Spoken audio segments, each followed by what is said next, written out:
Okay, guys, I think we've got quite a nice amount of people that have joined in this evening. I'd like to just start off by introducing myself.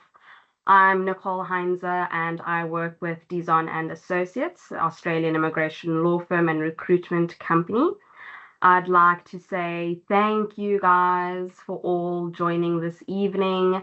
I know tomorrow is a public holiday and it's a very fitting one because it's Human Rights Day, which probably is also why a lot of you guys are here this evening when it comes to rights and the lack of those in South Africa. But I'm glad again that you guys have taken the time this evening just to join in to better inform yourselves with regards to a potential move to Australia. A lot of you guys I have probably not initially spoken to, but this webinar and this info session this evening serves as a wonderful reference tool to really get a better understanding of what a potential move could look like, what the requirements are when it comes to considering the move, and what is required from your end, what we support, how we assist, what recruitment looks like, and then also routes to residency. Because if you are considering the move, sometimes or often a lot of you do consider the fact that this move may be something that is long term. So who are we and what sets us apart? As I mentioned earlier, I'm Nicole Heinzer. I work with Dizon and Associates. Dizon and Associates is one of the only Australian-owned and operated law firms that have a base in South Africa. Now, we don't only have a base in South Africa, our main office is actually based in Melbourne in Australia. We have our beautiful office in Cape Town, and we do have another office in the UK. Okay. Now, the reason for us being so spread out is because we did initially start out as an immigration law firm that was started by Paul Dizon, who's the managing director of our company. He was more focused on your more complex cases in terms of helping individuals want to migrate to Australia and stay there. But as the company developed, he saw a need for recruitment, and that is how a recruitment aspect of the company has come into play. So not only do we assist with the immigration part of things and the legal compliance aspect of immigration, but we also try in every aspect to really holistically support you throughout the move, be that in terms of your pathways, looking at recruitment, and as I mentioned, residency as well. Okay. We are heavily focused on compliance. We want to work in a way that allows you as individuals making the choice to have access to information that is vital to you. Okay. It's important that if you are making or considering this move, that you understand what it involves. And information is power, guys. It really is. And that power we want to give to you so that you can make the right decisions for yourself, for your family, for your pathway moving forward. Okay. Paul Dizon is a registered migration agent, so he is an Omara agent. Okay. Why this is important is being Omara registered means that we need to work in certain compliance towards government, meaning there are certain ethical structures, and things that we are governed to do to ensure that whatever we assist with is done correctly for you. Okay. When it comes to immigration, this is very important. We are held accountable by the Australian government, so it's all in your protection and ensuring your protection. Okay. We work through employer partnerships as well. So what that means is when it comes to, or this information session is going to be more related to trades individuals and teachers. That's not to say that we don't help in other sectors, but these are the two main sectors in which we've got employer partnerships. Okay. Now, what that means is that we have partnered with employers within these areas so that we have got the opportunity to facilitate recruitment as part of your immigration journey. Okay. Now, discussing the demands in Australia, like I mentioned, we are going to be focused more on trades and teachers. Okay. Excuse me. Reason being is because we are currently recruiting within those two sectors quite aggressively. So trades, why there's a huge demand for trades is because of the growth of the economy. An economy cannot grow without the guys that are good with their hands to physically build it. Okay. Infrastructure and construction is heavily in demand. Mining and resource management, those areas are highly in demand. Manufacturing and engineering and renewable energy as well. Okay. So it is quite safe to say that if you are good with your hands, there's likely a pathway to Australia for you. Okay. When it comes to teachers, what is happening as well, and this is something that's related to both industries. On an annual basis, there are about 4 million individuals that retire. Okay.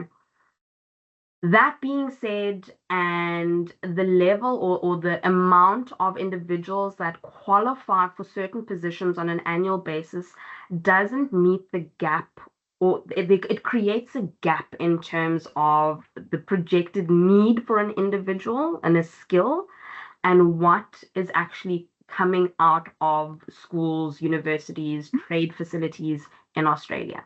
So because of that, there's a constant gap in the skilled market, and they don't physically have individuals onshore to fulfill the roles within the trade industry and within the education industry. Okay. So there is a huge shortage within the education sector. Currently, there are about 5,000, between 5 and 8,000 open vacancies. If you have a look at Indeed Australia, if you have a look at Seek Australia, these are your common job boards that I think a lot of us look at initially when we have the thought to make the move. Okay, because we are in an economy with a very high unemployment rate, guys, it's not a secret to any of us. We are wary of that fact, and we understand that employment and the security, rather, that comes with employment is a huge driver behind this decision-making process. Okay. When it comes to Australia, you're looking at an unemployment rate of about 4%, just under 4%. Okay. So there are huge differences in terms of those aspects, and often a lot of people will get discouraged in the fact that they've been applying for jobs, they can see there's a demand. What is wrong with me? What am I doing wrong? Am I not good enough? All of these pitfalls that allow us to spiral out of thinking that the move to Australia is not possible, when in fact it just comes down to the requirements. Okay. Now, requirements and qualifying criteria are a little bit different simply because you need to meet certain criteria in order to be able to proceed with requirements. Okay. So requirements are things that need to be done either from a legal perspective or a recruitment perspective. Okay. Now, when it comes to qualifying criteria, if you are a teacher, and guys, with both of these things, there are no if, buts, maybes. This is governed by law. It is it's essentially your qualifying criteria. If you don't qualify, you don't qualify. If you are edging towards 45 and you don't meet these criteria, then it's likely that Australia is not for you because you're not going to have a strong enough application. However, if you are on the younger end of things and you don't yet meet the criteria, still get in touch with me simply because I can give you the right information, such as what I'm doing this evening, allowing you to prepare for the move. Okay. Now, that being said, when it comes to teachers, your qualifying criteria, you need to hold a bachelor's degree in education or a postgraduate certificate in education. Okay. Often we see educators, I mean, the most spectacular educators from Zim, guys, if you haven't got a PGCE or a bachelor's degree, because what happens often in Zim is you'll get a diploma in education and then you'll come and teach in South Africa. You need to have a bachelor's degree. Australia does not recognize diplomas from Zim. So you would need to further your studies in order to meet the qualifying criteria for educators. Okay. Now, when it comes to teachers, this is qualifying criteria for a skill assessment, not necessarily for employment. Okay.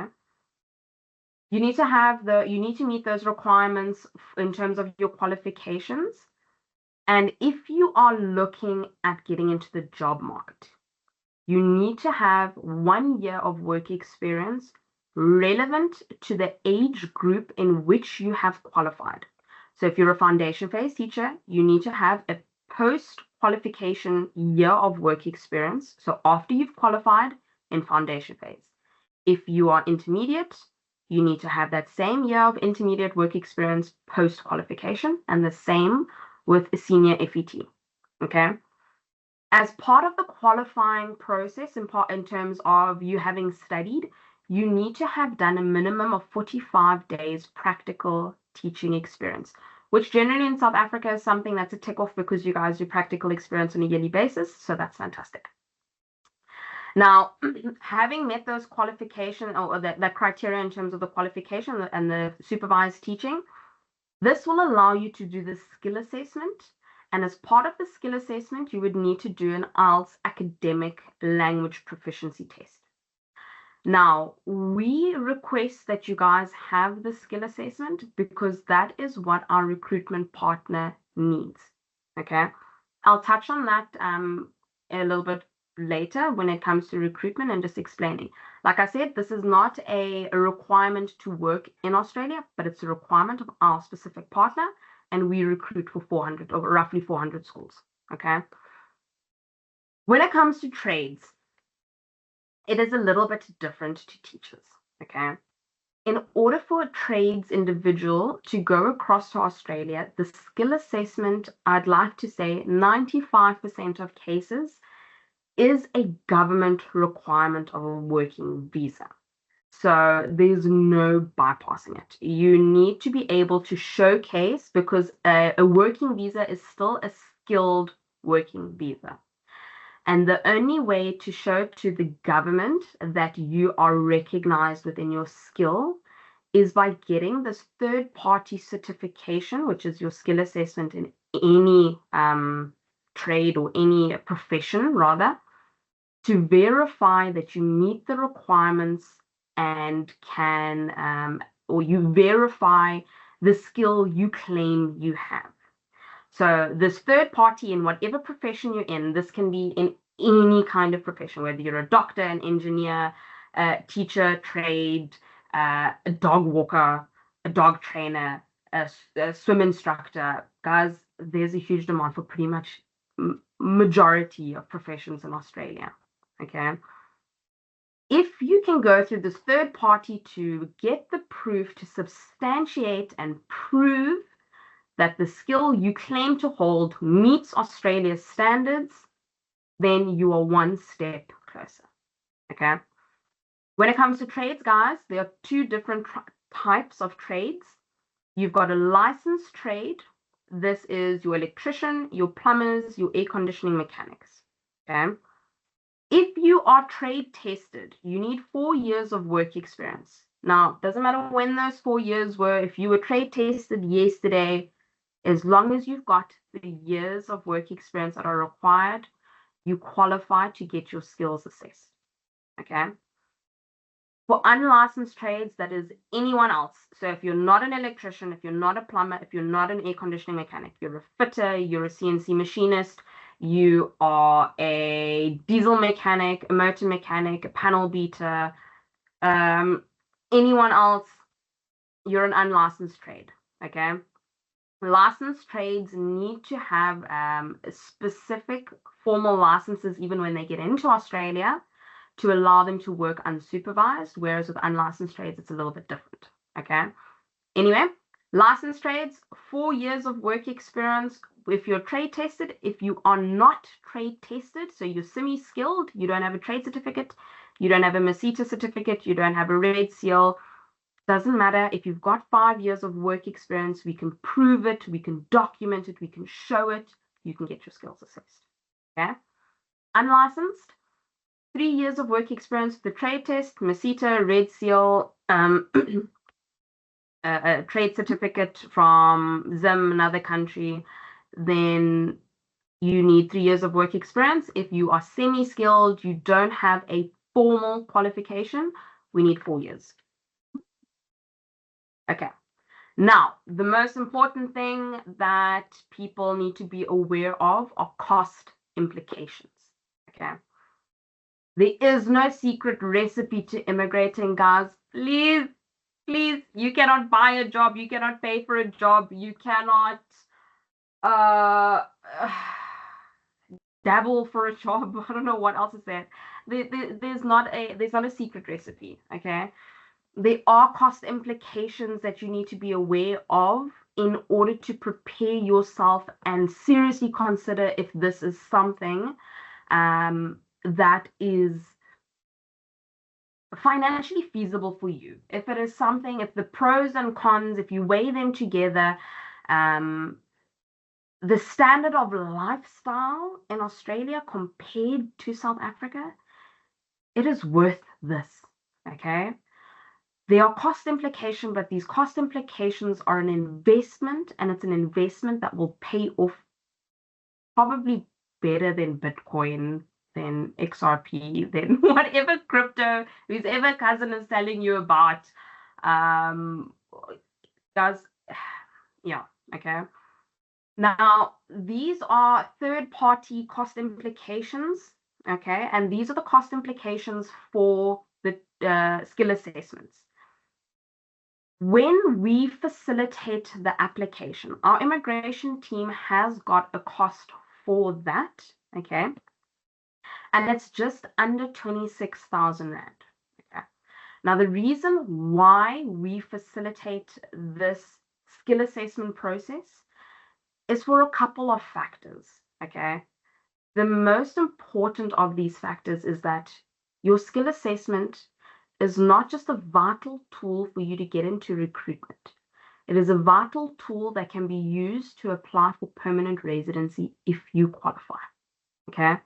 This is something that we will discuss if we have a formal consultation amongst ourselves with specific questions. We can go through that. But if you're paying to do a skill assessment, you're paying that money. Make sure that you can use it to as much as you possibly can, okay? We want you to use it to get it into the job market. We want you to use it to be able to apply for residency. And once you've made use of all of it, you can print it out and you can clean the windows with it. Just make sure that you can use it for everything you need to get your money's worth out of it, okay? So we recognize the importance of that skill assessment. And guys, these skills assessments are open internationally. So what that means is any person anywhere in the world that meet the requirements can go to these assessing bodies, these limited assessing bodies, and they can submit their skill assessments. It's something you can do yourself. But what happens in that case, or what can possibly happen in that scenario, is that the assessing bodies are so overrun with these applications that it is a yes or no situation for them. They will accept payment for the assessment, they will accept the documentation, and if it does not meet the requirements, they will push it out, okay? Our job is to ensure that that does not happen, okay? With certain trade occupations, we even work closely with an assessing body to ensure that the application is built according to the specifications of your role and what the assessor will expect in order to tick off your skill assessment, okay? In order for the skill assessment to be as beneficial to you as possible, we want to ensure that whatever money and whatever steps you take in your recruitment journey, or your immigration journey, your journey to Australia are the right steps, okay? Now, for teachers, there are two different assessing bodies. If you are a foundation phase teacher, you will go through a different assessing body, which is 1,100 Australian dollars. And intermediate primary school teachers and secondary school teachers, so intermediate, senior, and FET, will go through a different assessing body at a cost of $1,284. Now, these fees are only paid upon submission, okay? So if you do make use of our services, our legal fees are due up front, as it will allow us to guide and build your relevant portfolios so that we can ensure that at the time of submission, it can run smoothly, it can run quickly, it can run with the expected outcome that we are working towards, okay? So the costs associated with the application journey, we take on as the journey progresses. The reason why we do this is because it allows you to financially plan this process. It is a lot of money, okay? We respect that, we validate that, we're not trying to hide from it, okay? It is a lot of money, and we want to respect the hard work each and every one of you does to ensure you have that money available, okay? So what we do is those costs are only due at the time of submission to the relevant bodies, okay? And what this also does is it allows you to financially plan, it allows you to financially prepare, it allows you not to have a huge liquid sum that is expected from you right from the get-go, which can make this process difficult, to say the least, for me, okay?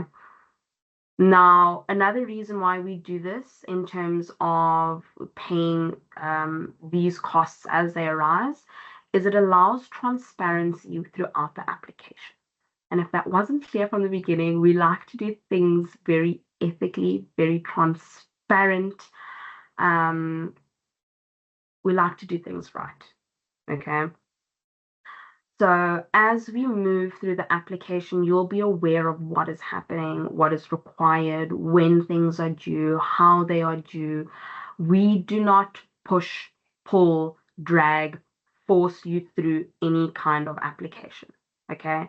We play a supporting role in a goal that you would like to achieve. And what we do is we break that goal down with manageable steps and guide you through it, okay? The English proficiency test, where this differs for teachers versus trades, is for teachers, the English test, it needs to be the IELTS academic, and it is part of the teaching portfolio, okay?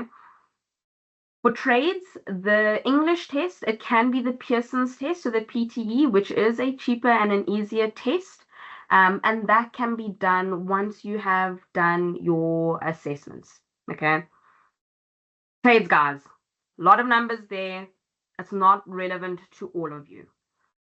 For your licensed trades, so your electricians, your plumbers, your aircon mechanics, sorry guys, there's 3 of you, there's 3 payments that need to be made.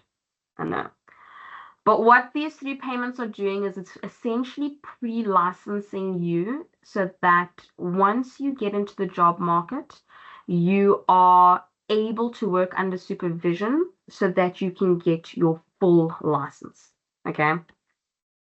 Now, as I mentioned, when it comes to, or before I move on with that, unlicensed trades, so anyone other than a electrician, a plumber, air conditioning mechanic, if you're not those 3, but you still work with your hands, you're a superstar, you guys only do the document assessment and the technical interview, okay?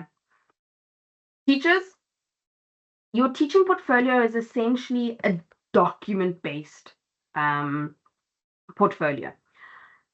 Again, trades document assessment, it's also documents. So what we need to do is in document form, we need to prove, again, the skill you claim to have meets Australia's high standards of what they would expect from you should they give you access to their job market.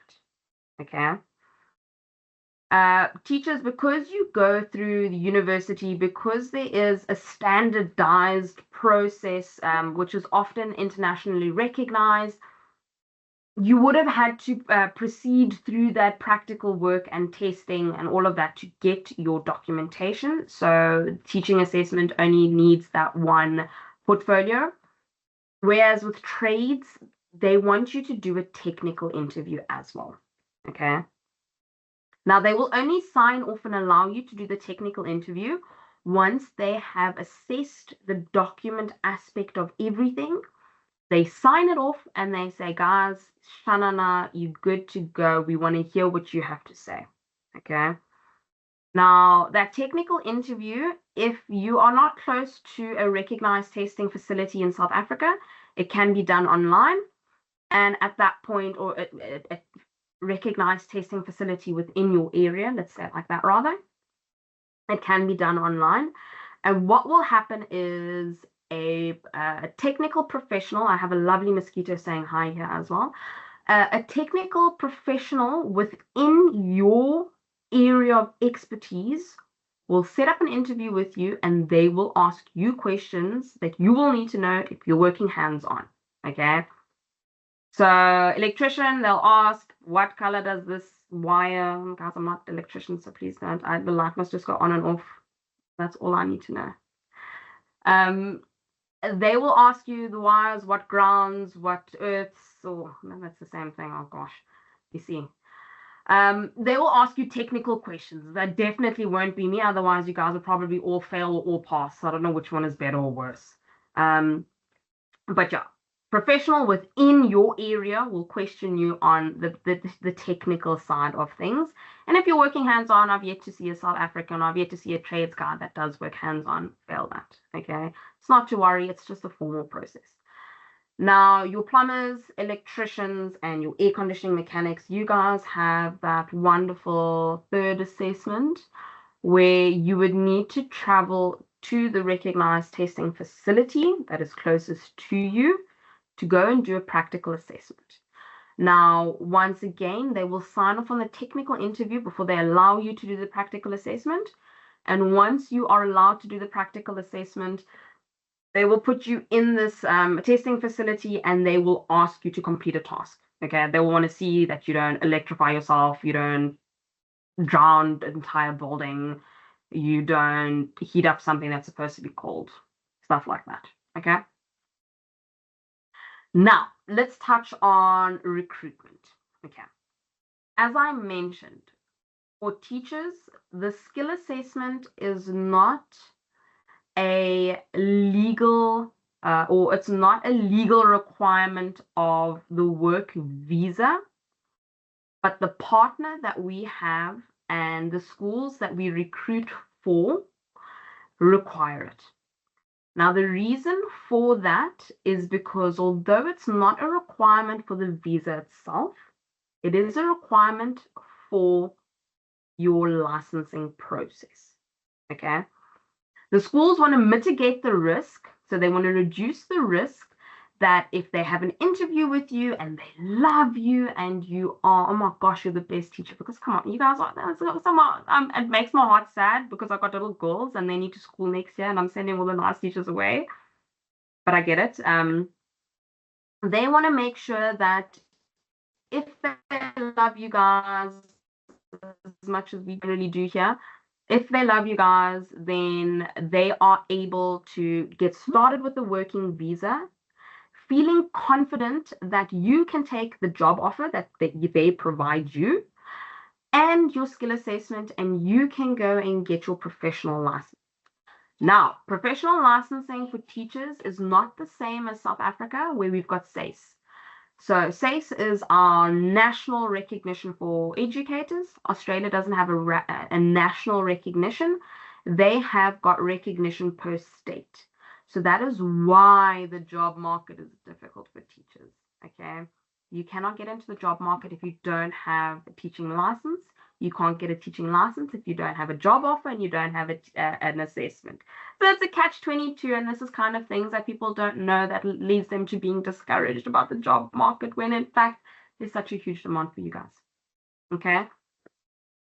Recruitment for anybody. This is something important before I move on to trades.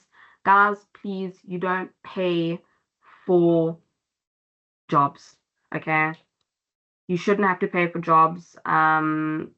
It is unethical. It is not actually allowed. Okay. There may be certain aspects of the recruitment journey in terms of visa costs that can be put onto you, but in the large majority is legally paid for by your employer. Okay.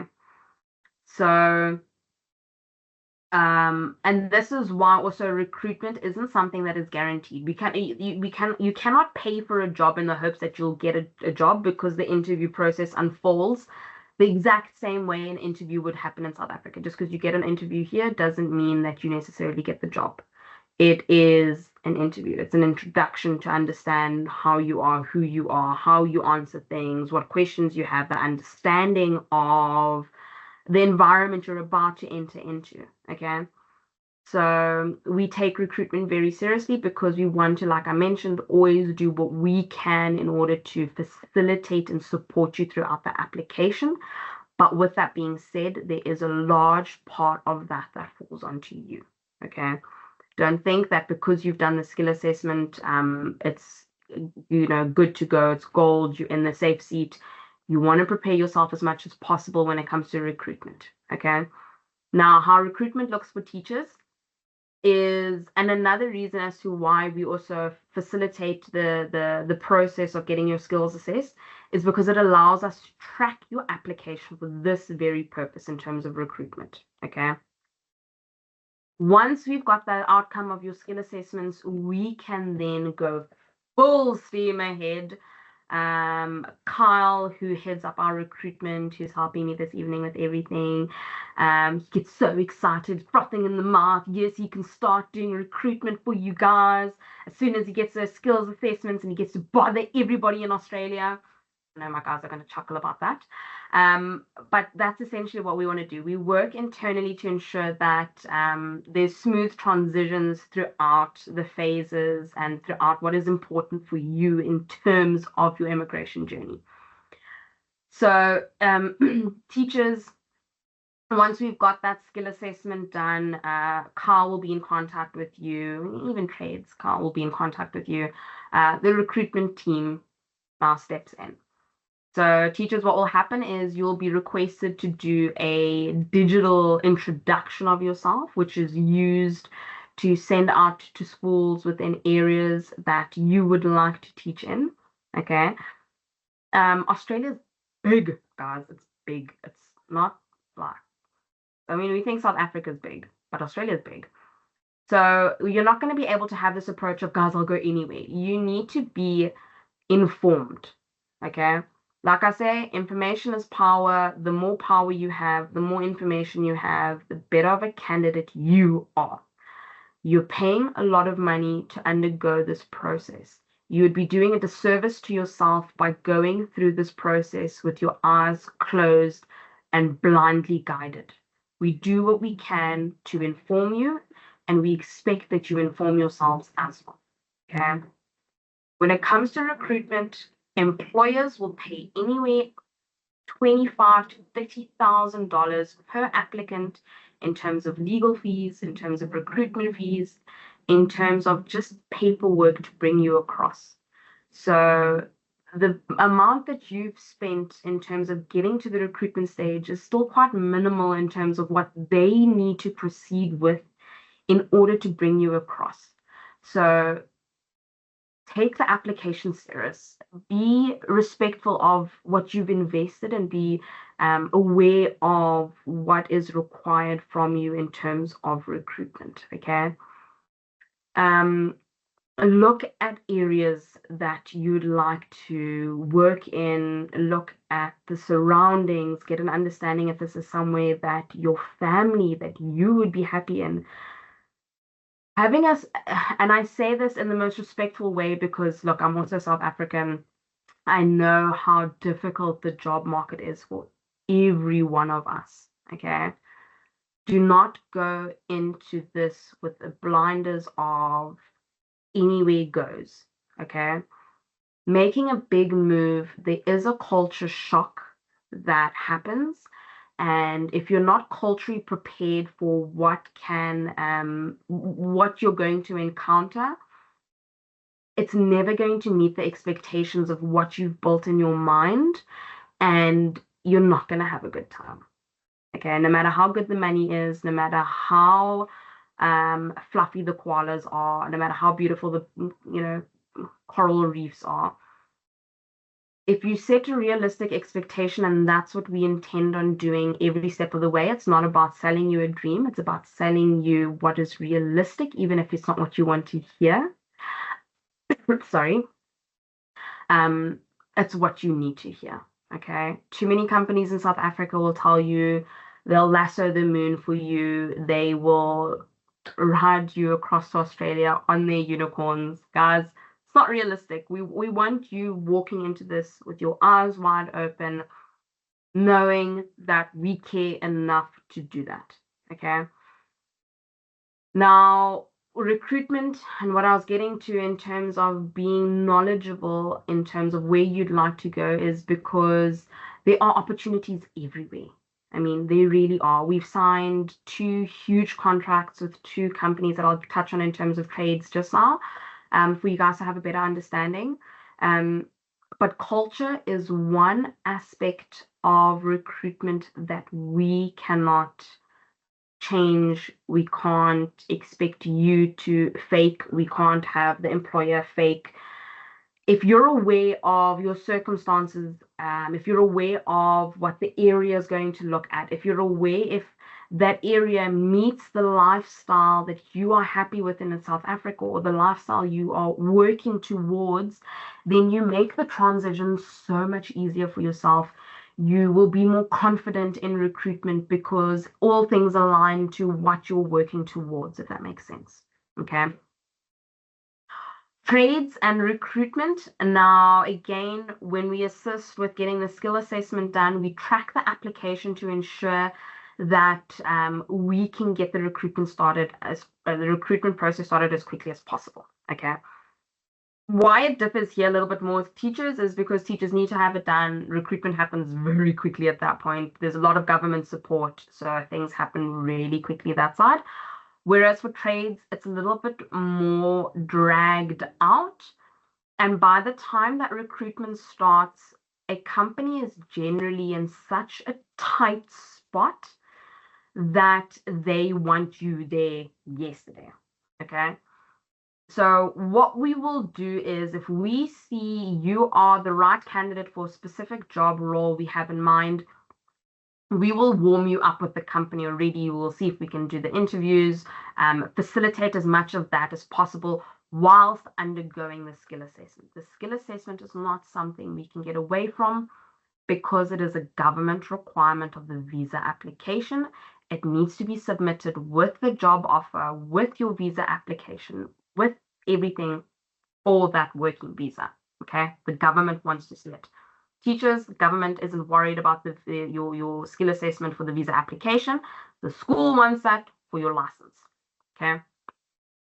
Trades, we want to ensure that you guys are the right caliber of trade. You've got the good amount of experience. Your skill assessment is going to show what kind of a superstar you are, highlight your strengths, and really put you forward to environments that are going to work for you, not just to secure employment, guys, but to see growth within your career, within your family life, within everything, because it is a balance. Okay. Now, I mentioned that there are 2 new companies that we're very excited to be working with. But before I say that, look, We are working with smaller companies as well in terms of electrical companies. So there's always a nice need for electricians with solar experience. These are for more remote areas, though, as you can imagine. So anyone with solar experience that is happy to be in a remote area, reach out. Um, Plumbing companies as well. There have been companies we've worked for within the FMCG space. So they are always, and they're always up and coming opportunities. Okay. Now, the two companies that we have signed, these are long-term contracts that allow us to ongoingly recruit from South Africa. One of the companies is driven by a South African. So he knows what you guys are capable of and he wants you. Okay. Now, the companies that we are working with are looking for everything from diesel mechanics, fitters. Most importantly, what we're trying to find now are panel beaters. Okay. We've got a nice contract of a company that has got 30 positions looking at panel beaters, spray painters, automotive technicians. So really, guys, there are a lot of good opportunities. We just need to obviously prepare you the best that we can in order to get you access to those recruitment opportunities. Now, routes to permanent residency. This is something that, some people want to know, some people don't want to know. It's always good to know, because if you get to Australia and you're like, oh, I really love petting kangaroos, my kids just love them. How can I now deny my child? I'm going to cause trauma, and then, guys, it's game over. Other than that, there's a lot of benefits that come with it, okay? Not to mention just the low unemployment rate, the fact that if you are married in a relationship, Australia is a family-orientated country. So you, like European countries and UK, you don't need to meet specific requirements financially to be able to support your family. Your family can be included from the onset, okay? This isn't to say that it's something that we will always recommend. However, depending on your individual circumstances, it's something that we can discuss, okay?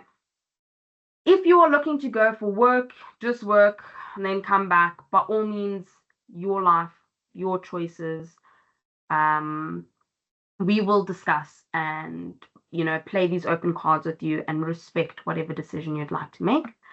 If you are looking at routes to residency, it is a lot simpler than what you may initially think or what you may initially know, okay?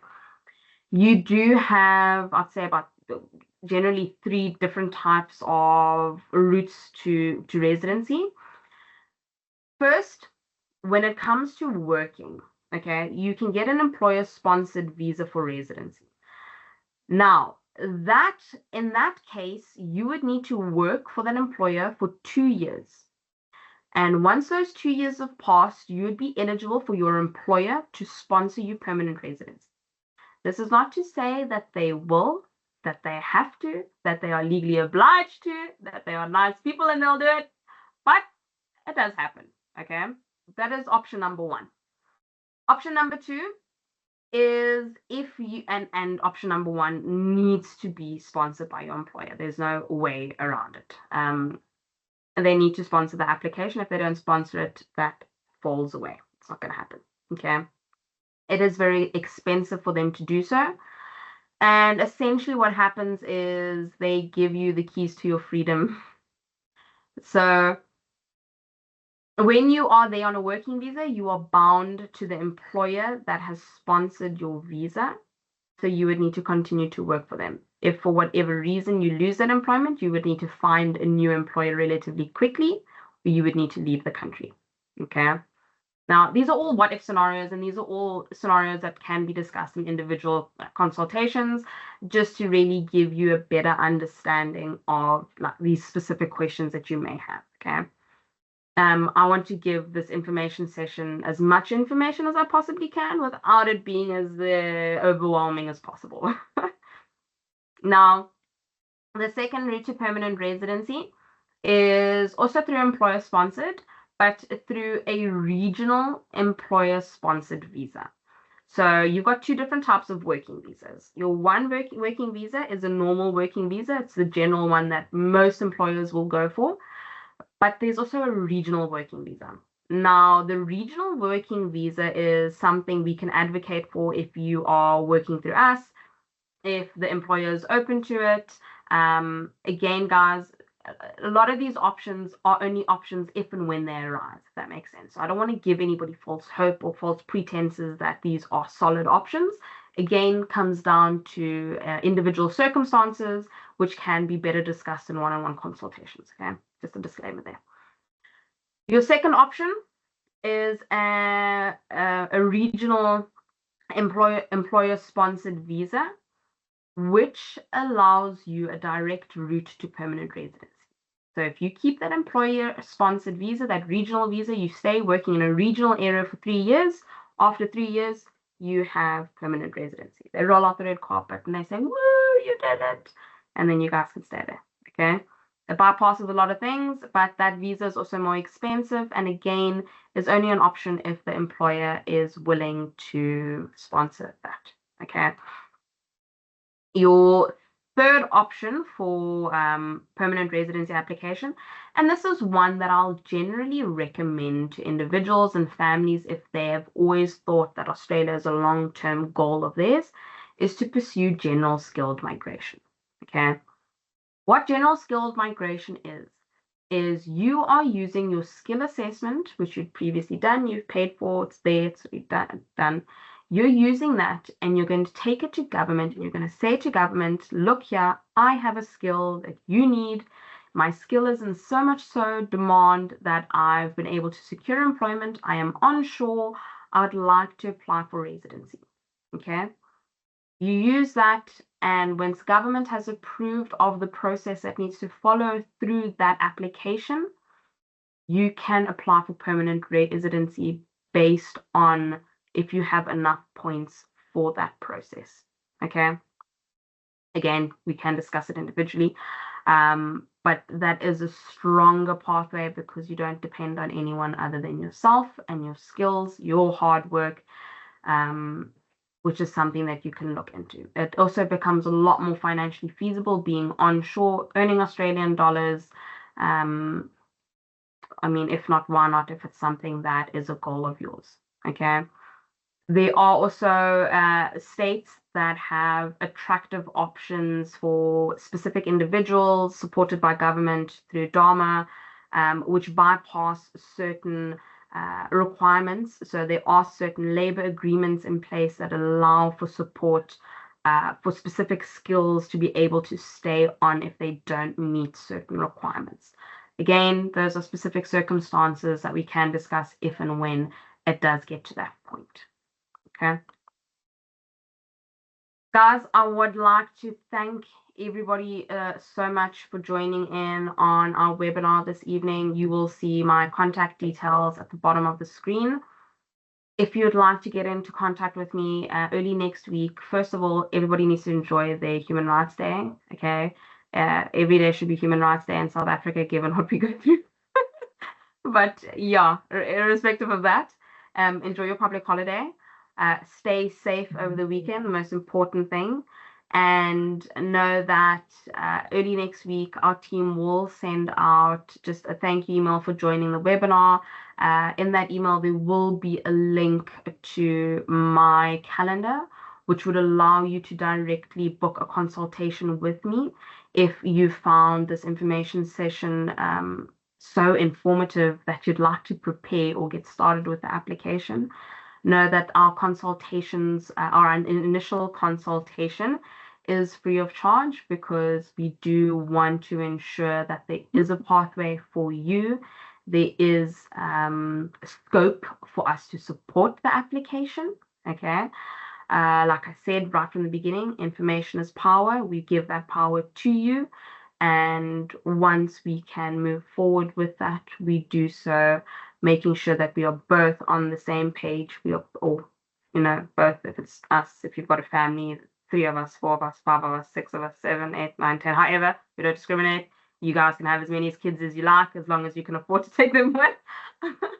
So we want to make sure that all the information is available to you so that we can so that you can make an informed decision. Okay. So you will get an email just thanking you guys for joining this information session this evening. It will have that link to my calendar.